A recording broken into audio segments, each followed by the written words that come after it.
Hello and welcome to this webinar from MSV Consultancy. So today we're going to look at Microsoft's end of support for a lot of its key operating systems. We're going to look at what is end of support, what does that mean, what your options are if Microsoft end of support notification affects you and your business and your systems, the financial models that are available for those options, what is actually involved in doing the work to make the change, what the impact of the business would be, and some do's and don'ts, what you should and shouldn't be doing as you look at dealing with this end of support if it applies to you. My name's Tim Killick. I'm a director here at MSV Consultancy. I've been in the IT industry for almost 20 years. I started just about when we were all worrying about the millennium bug. So I picked up a few things along the way. Resources that go around this webinar. Feel free to ask any questions in the chat bar, which you should see. I've just sent a message to it now, which should pop up with you. Do use that to ask any questions, and I'll try and cover those off at the end. Email me by all means, tim.killick, Killick, at msvconsultancy.co.uk, with any questions. If you'd like a copy of the slides, and we're even creating video of this webinar, so you can watch this again if you're a real glutton for punishment. We're also providing free consultancy to people, so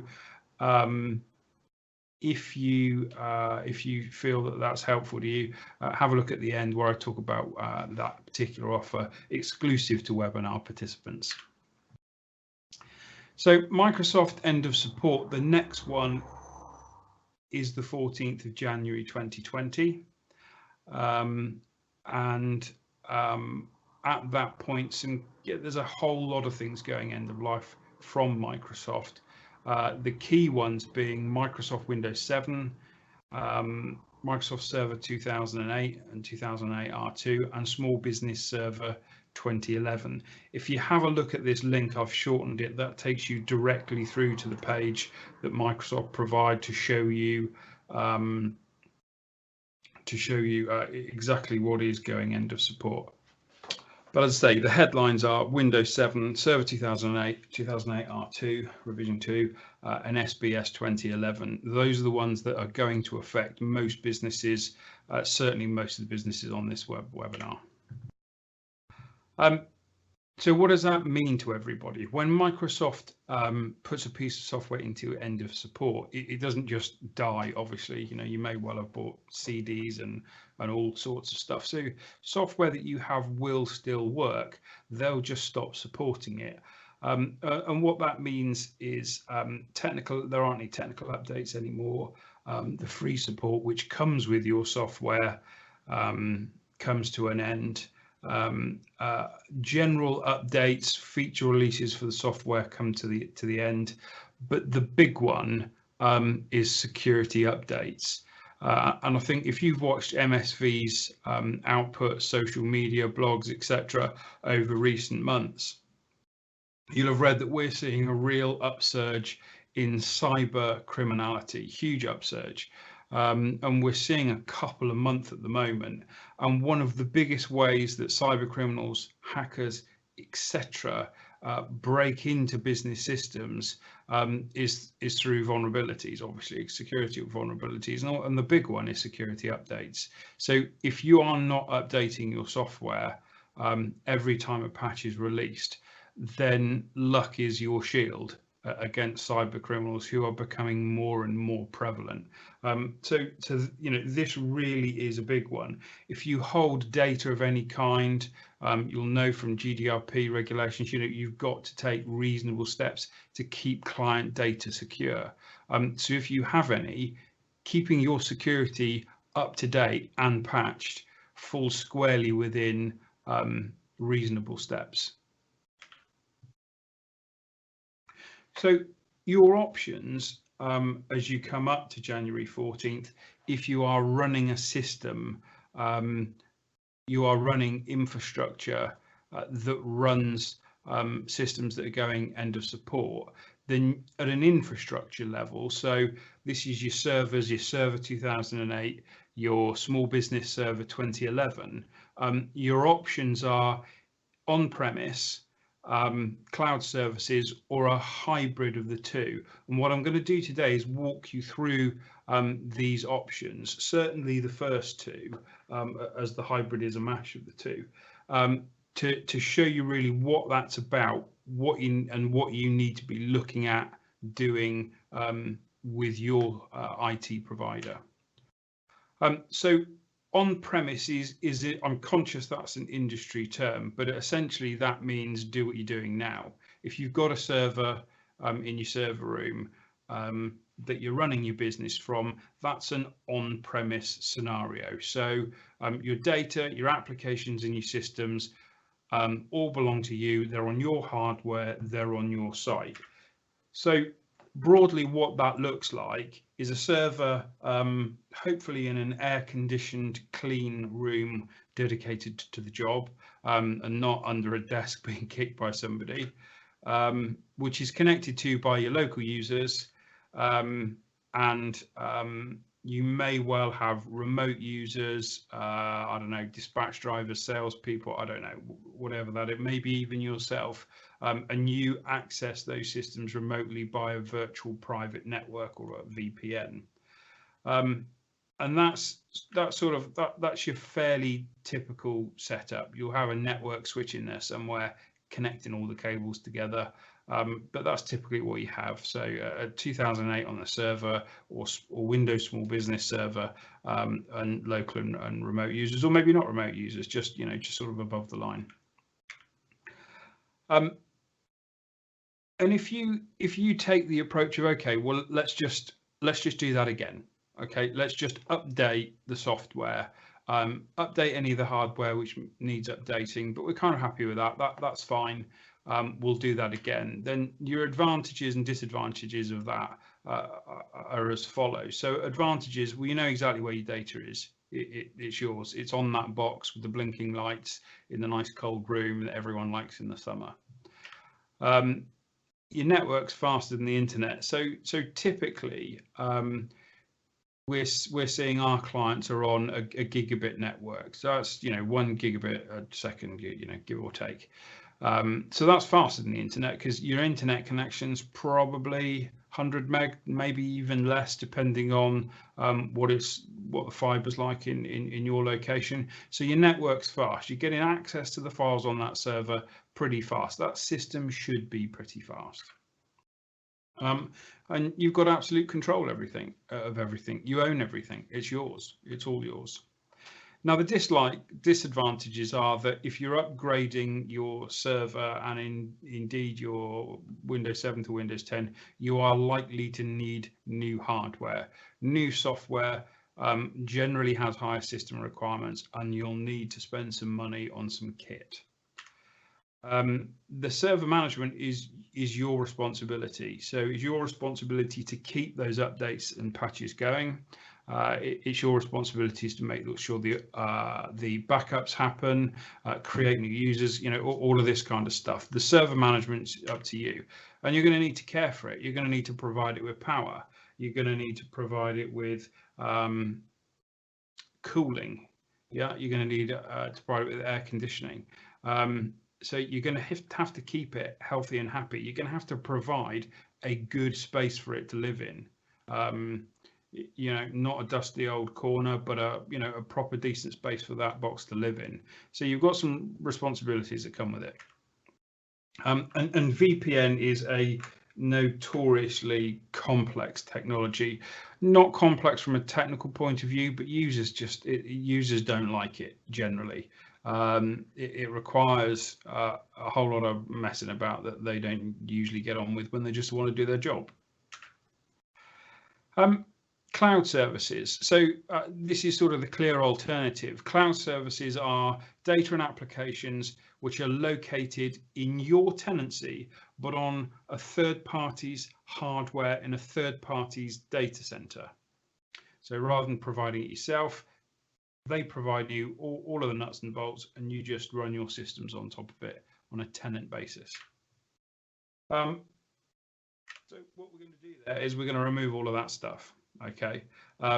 Because local users and remote users, there's now no delineation between them. They're the same. It doesn't matter where you are. If you have cloud services, they are hosted in a data center. So it doesn't matter whether you're in Starbucks, you're at home, you're in the office, doesn't matter. You get the same experience. So it's it's Martini working. For those who are old enough to remember Leonard Rossiter and Joan Collins, it's anytime, any place, anywhere. As long as you've got an internet connection, you all get the same experience because you all get the same thing. So on that basis, then, the advantages and disadvantages are, well, advantage is IT is location independent. And it doesn't matter where you are as long as you've got an internet connection, and it really doesn't matter what device you're on, whether you're on an iPhone, an iPad, your Samsung Galaxy tablet, your PC, your laptop, it doesn't matter. If it's got a browser and it's got an internet connection, you're at work. Same experience anytime, anywhere. And of course, if you're location independent, it hugely improves your business resilience, because if let's just say, for example, your premises floods. If you've got a server there, yeah, you're in a bit of trouble. If it's hit the server, you've got quite a bit of downtime then until you can recover. If you have cloud services, right, work from home today, guys, keep going, keep productivity going, because your experience is the same anywhere. Linear scalability, I think, is a really important one as well. If you look at the on-premise scenario, so let's say to deal with Microsoft end of support in January, what you're going to do is you're going to get yourself a new server, you're going to get yourself some new PCs, yeah, and you're going to do what you've done before because that's worked for you. That's great, but today you've got to buy a server which has enough capacity for the next 5 years plus, or its life cycle. Is your business going to double in size in the next 5 years? Is it, God forbid, going to contract? How big a server do you buy? You kind of don't know. It's finger in the air time. But with cloud services, you can buy it as you need it, because it is a revenue-based model where you buy monthly what you need. If you are twice the size next month and then half the size you are now the month after that, it doesn't matter. You just pay more or less based on where you need to be. With an on-premise solution, of course, you can't do that. You've got to buy what you think you need for today for 5 years' time. And better tools and functionality, typically cloud services. So if you look at things like Microsoft 365, Google G Suite, they are generally, because their investment is now in cloud services, you generally find you have better tools, better functionality. Things like Skype for Business, for example, which is allowing me to do this webinar with you today, free with the Office software that I bought as part of Office 365. And you've got access to a multi-billion pound infrastructure. So if you buy your little server for $4,000 and you put it in a dusty old corner in your office and you keep your fingers crossed and hope that it will actually live the 5 years that you expect it to, well, that's kind of okay. But actually what you can do as part of this cloud infrastructure, if it's something like Office 365, for example, Microsoft buy the best, the cream. So, why not have some of that?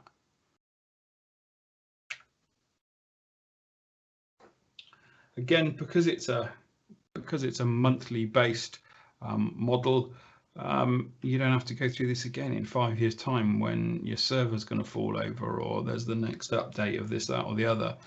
You just pay for your monthly service. Fantastic. Okay, so disadvantages of a cloud model are it's internet dependent. If your internet goes down, you've got no service.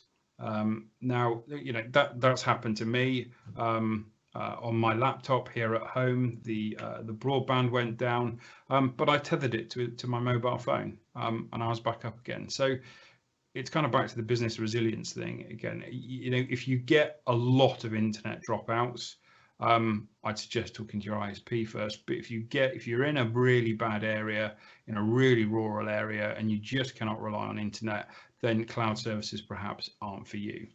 Although without the internet, what can you do? A revenue model doesn't work for some businesses. Public sector businesses, for example, find it very difficult to work with revenue models. That may not be for you. It really is a monthly charge, X pounds per user per month. So month in, month out. That's how models like G Suite and Office 365 work. Hybrid. So a hybrid approach is basically a mix of the two. Some of your data and applications are located on premise on your hardware, and some in the cloud. But that's a balance based on your specific scenario as a business. So the way that this looks is, the model we come from. Again, we can flatten it out because we are using some cloud elements. For the bits that need to go on site, they're on a box, on a server or servers with remote via VPN, and some of it on the cloud.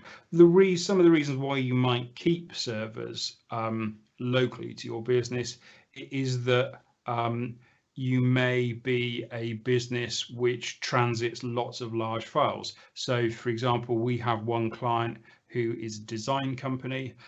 They run their email and communication system in the cloud on Office 365, but their design, CAD, CAM, their large files, graphics files that they work on, we keep those on a server locally, so they don't have to traverse the slower internet connection. They can just take advantage of the fast network connection. So the advantages and disadvantages of this are pretty clear. The advantages are all of those that you have that I listed before in both approaches. On top of that, it's a best of both worlds approach. So you can have your files.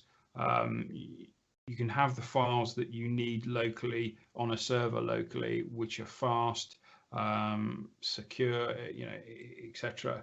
And it is therefore a more efficient use of connectivity. If your email is going to go up and down the line anyway, but your large files aren't. So you're making the best of that connection. Disadvantages of all the ones listed previously. Plus, it's the more expensive option because you're buying the hardware and what have you that you need every 5 years. Plus, you're paying your monthly subscription, albeit you can pay less on your monthly subscription because you're not needing all of the functionality. It's 2 environments to manage, which is pretty self-explanatory. It's kind of double the workload. And you'll need to take care of it. You'll again need to feed it, water it, give it power, aircon, etc.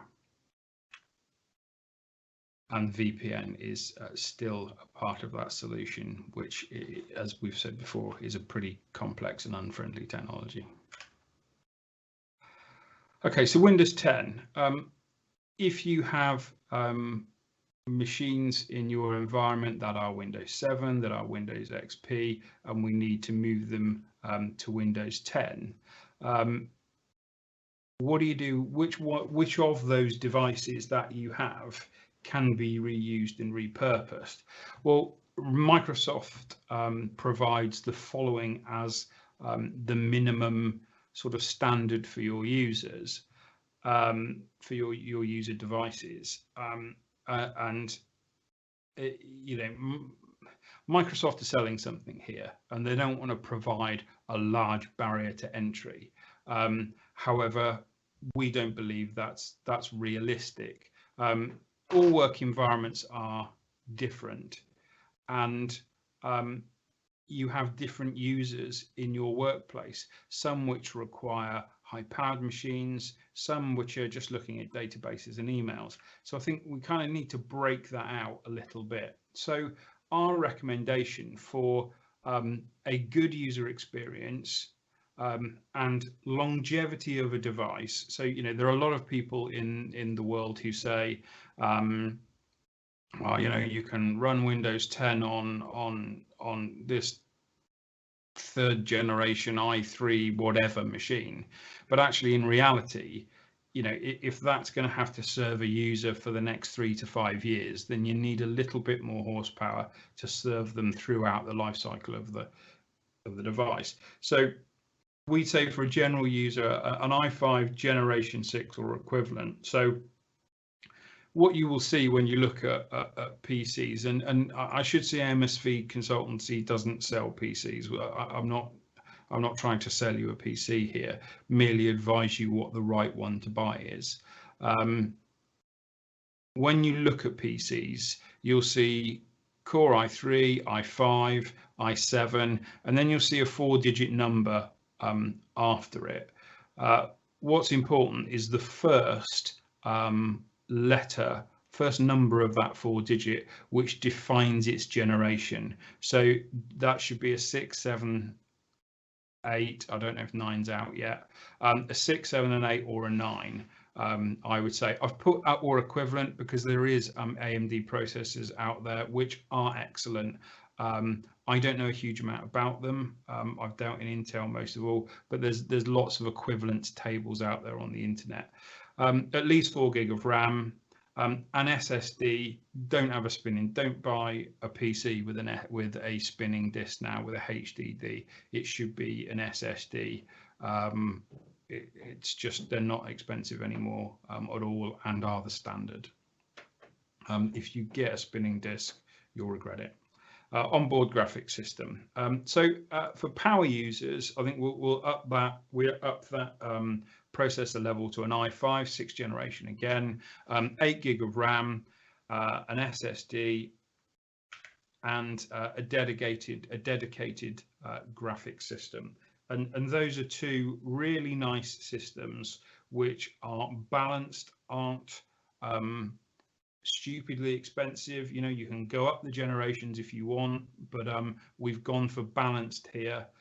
You know, we're a small business, we make investments too, so you know, I hope that's a pretty balanced view of where you should be, where in terms of a minimum requirements for Windows 10.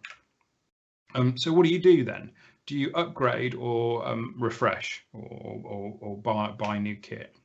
Well, we've looked at the benchmarks there in terms of where you need to be. So if you upgrade the machine, yeah, if you're looking at your machines and going, okay, well, I think we can upgrade these boxes, they're pretty good, then 4 gig of RAM, you're going to buy 4 gig of RAM for around 40 quid.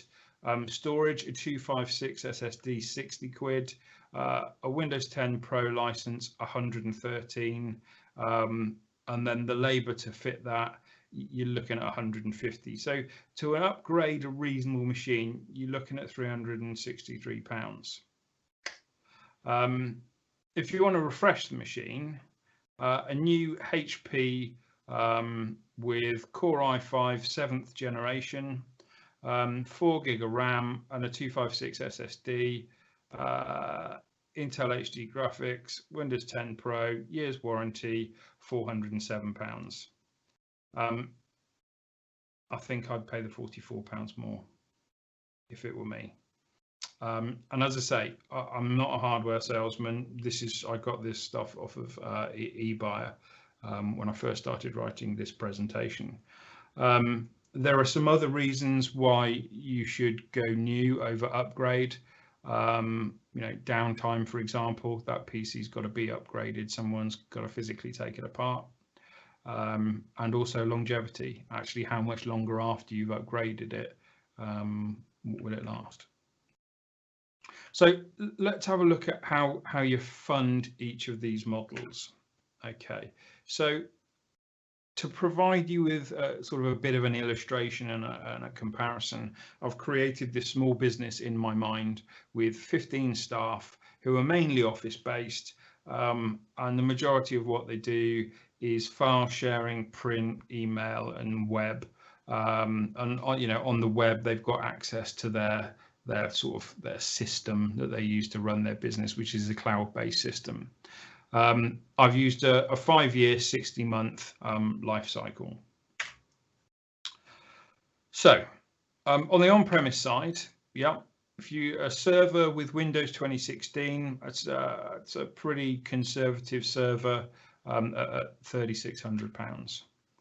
5 years hardware warranty, because you've got one server, and if it goes wrong, it's a complete outage. So we're going to want some proper manufacturer warranty with that box over its life cycle. Microsoft Office licenses, 15 of them. Client access licenses, so those are needed by your users to access the server. It's a Microsoft license. Installation, £2,400, and the cost of power and cooling it. So these are revenue costs. This doesn't include the cost to install the electricity if you haven't got it in the location, or install an aircon unit. This is just how much it costs you to run those on a daily basis.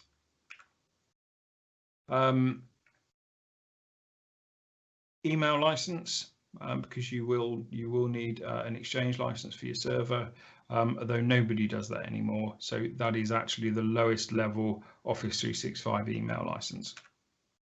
So that comes in at just under £20,000, and that's something you're going to spend roughly every 5 years. So cloud services, so Microsoft 365, there's a couple of different types of 365 from Microsoft. There's a couple of different strains of Office, and that is all based around the Office productivity suite and email and communication and what have you. And then there is Microsoft 365, which gives you the bits you need to run your server in the cloud. So it gives you security, compliance, domain services, all of that kind of lovely stuff. So that's nearly 13,600. £1,200 installation. It's much easier to install because it's cloud-based. We can do it all remotely, and that's it. And that comes in at just under 1,500. So we're over so that's £1,000 a year, basically, if you're looking at it annually. And it's £22.11 a user a month, against £15.77 a user a month. I haven't included the cost of any IT support or the cost of any PCs in that, because you need those with both scenarios. And as I say, I'm not going to sell you the PC, but they are the same sort of either way you go. So that's to me, that's pretty stark, and it's made even more so actually when you take that over a longer period of time.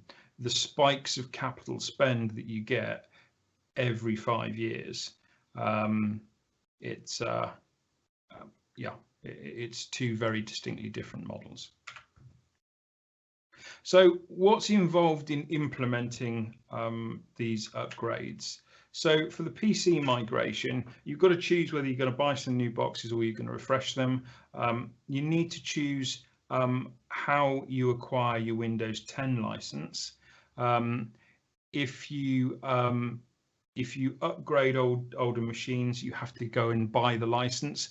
If you go for something like Microsoft 365, then the Windows 10 license comes within the subscription, and your machines are always kept up to date to the latest operating system. Also, remember, if you if you upgrade the components of your machine, we're going to have device downtime. We're going to have to take that machine just apart, plug the RAM in, etc., etc., etc., then do the software build. So the user of that device will be without a device during that period. Excuse me. If you do go for an upgrade with whomever, if it's MSV consultancy or whomever, we'll remove the device from site, we'll replace the components, test them, we'll build Windows 10 on the device, we will customize the device for the user and deliver it back to the user sort of ready to go. If you refresh the device and you buy the PCs and you buy them from us, PC World, from wherever you want, it wouldn't matter. They would come to us. We would then take the manufacturer build off it, because it usually comes with a load of bloated stuff and antivirus you don't need and Netflix and all sorts of non-business applications. So we'd completely wipe it and then put a software build on it, which was clean and business ready. Again, customize it to your user and deliver the device ready to go. With the second option, what's nice is switching over from your old machine to your new machine is sort of 15 minutes. It's what it takes to plug it in. So because obviously you haven't taken it away. So use your old device right up to the point to switch over, and then we parachute your new one in, and you're offering running again in under half an hour, which is fantastic. So server migrations will in almost all circumstances, well, they will in all circumstances, I can't think of one now I come to think of it, where a new piece of hardware will be required. So again, we'll build that server in parallel. We'll migrate data from your current server to this new server sort of in the days leading up to switchover. And then again, we'll parachute that in at what will be quite a low impact switchover. Now that is if you choose to replace, continue with an old premise model. If it's a cloud model, it's very similar. Other than we just choose a cutover time rather than parachute a new piece of hardware in, because there isn't. We just choose a cutover time, which is usually sort of overnight, a Sunday night, and then Monday morning you'll be on your new systems. We'll have somebody there to kind of hold your hand and deal with any bugs or issues that might arise when it's being used in anger. Do's and don'ts. So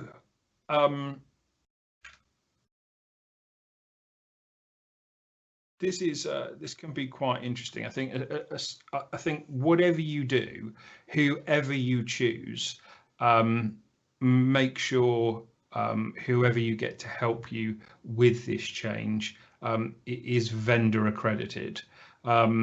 The internet is full of, and you'll see from comments on our social media channels, it's full of people who are frustrated with Microsoft, think they're the big evil, etc., etc.